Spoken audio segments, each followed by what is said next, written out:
When we bought this hot tub, we realized that we like it so much and it was worth the money to build a cabana or gazebo to house our jacuzzi permanently. When we acquired this hot tub, we also bought its temporary housing, a temporary cabana made of tent materials. However, around February of this year, we experienced severe weather and powerful wind. It crashed and ruined it. Sadly, we have to put it down and throw the cabana away. It is not good because we added garbage to the dump and our jacuzzi was damaged. The good news is the damage is minor and we need to patch it. So, because we enjoy this so much for our mindfulness, meditation, health, and relaxation, we have to spend and dedicate our time to building a new one. This time, we need to make it more durable and permanent. Hi, this is Forlit Sky. Welcome to Forlit Sky Arts and Architecture, where I share my skills and knowledge in gardening, painting, and other DIY projects. If you haven't already, please subscribe to help me grow my channel. Click the like button, share this video with others, and leave a comment so we can connect. In this video, I would like to share with you how to build the foundation of this structure on day 1 of constructing cabana with succulent tapestry. The plan is to use whatever materials we have around the house, some materials from previous projects like scrap wood. The goal for the budget is not to exceed $1,000. The design concept is to build the perfect imperfection, incorporating rough materials with soft materials and filling the space with succulent gardens, creating a tapestry on the wall, and installing plenty of hanging plants to feel like you are in the jungle.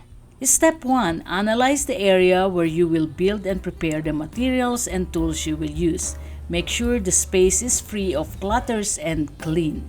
At this stage, we need the 4x4 treated wood for posts, 4 buckets to put the concrete in for the foundation, 6 bags of concrete, water, nails, and screws.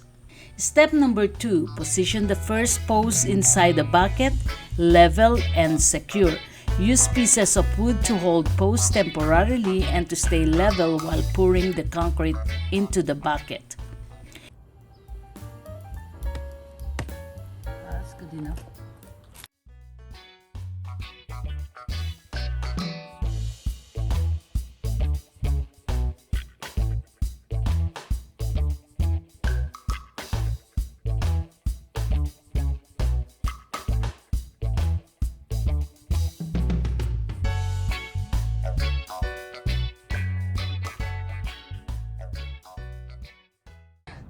So finally, we were able to put the 2 posts.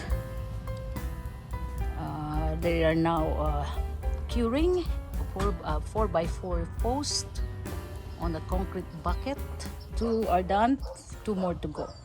Step 3, repeat step 2 to the remaining 3 corners of the structure.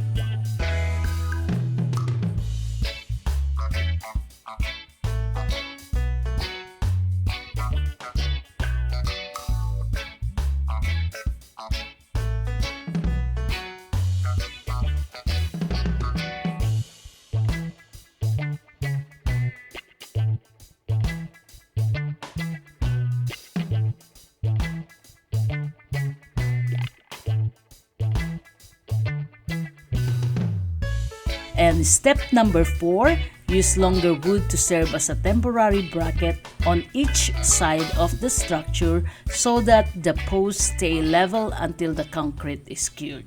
Day 1 is over, so we basically put the 4 posts of our gazebo.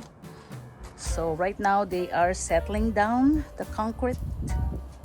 So this is like a semi-permanent footings for 4 corners of the gazebo. Those are temporary braces. We're just doing that because we need to cure the concrete. What you think, hon? I think it's a lot of work. Yeah, all right. So I can't wait until we have the roof. All right, and that's the day one of our project.